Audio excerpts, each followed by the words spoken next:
C'était une chose suprême qui s'était passée en Égypte en vertu de l'agneau immolé et du sang versé et répandu. Et cela représente des éléments et des valeurs éternelles. Mais il fallait encore quelque chose de beaucoup plus grand. Tandis qu'un esclavage extérieur qui nous entraînait dans la condamnation du monde était détruit, il restait cependant encore un esclavage intérieur. Israël dans le désert représente la domination de la vie naturelle, de la vie du moi, de la chair. C'est le peuple de Dieu, ce sont ses rachetés. Ils sont dans le royaume. Ils sont les héritiers de la promesse. Mais ils sont incapables d'avancer, inefficaces, stériles, instables, inquiets, toujours à la merci de la vie, des sens. Ils vont parfois même jusqu'à penser qu'il serait mieux de retourner en Égypte. C'est un état étrangement contradictoire pour ceux qui sont si sûrs d'avoir été rachetés par Dieu.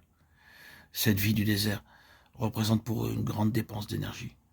Beaucoup de laborieux efforts, de désirs et d'aspirations, beaucoup de services, de dévotion et d'activités religieuses. Mais tout cela pour n'aboutir à rien. C'est comme un vaste cercle dans lequel ils se retrouvent toujours, en fait, au point de départ. Nous en étions à ce point lorsque la signification plus pleine de la croix nous fut révélée dans notre désespoir. C'est dans la nature des choses. Nous n'apprenons jamais rien de manière vitale par la simple voie de l'information. Nous n'entrons réellement dans la valeur d'une chose. Nous n'apprenons jamais rien de manière vitale par la simple voie de l'information. Nous n'entrons réellement dans la valeur d'une chose qu'en étant accablés à l'extrême. Le Seigneur doit donc avoir beaucoup de patience pour constituer en nous une histoire spirituelle. Lorsque nos yeux finissent par s'ouvrir, nous nous écrions « Oh, pourquoi ne l'ai-je pas vu plus tôt ?» Mais il fallait que tout soit épuisé pour que nous puissions réellement recevoir une révélation. Et cela demande du temps.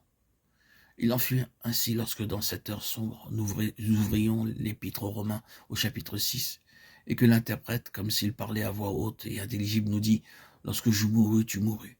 Lorsque je montais sur la croix, je pris non seulement tes péchés, mais je te prie toi.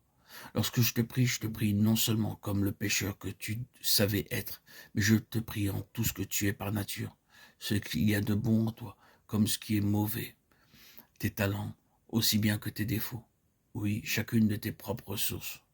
Je t'ai pris en tant que serviteur, prédicateur, organisateur. Ma croix signifie que même pour moi, tu ne peux pas être ni rien faire par toi-même. Mais si quelque chose doit être fait, tout doit être et venir de moi. Et cela signifie une vie de foi et de dépendance absolue. Ainsi, c'est à ce point précis que nous fûmes éveillés quant au principe fondamental de la vie même du Seigneur durant notre séjour ici-bas. À partir de ce moment, cela devint pour nous le principe pour toute chose. Et ce principe était rien de lui-même, mais toute chose de Dieu. Le Fils ne peut rien faire de lui-même, à moins qu'il ne voie faire une chose au Père, car quelque chose que celui-ci fasse, cela, le Fils aussi, de même le fait. Jean 5, 19. Je ne puis rien faire, moi, de moi-même. Je juge selon ce que j'entends. Ma doctrine n'est pas mienne, mais de celui qui m'a envoyé.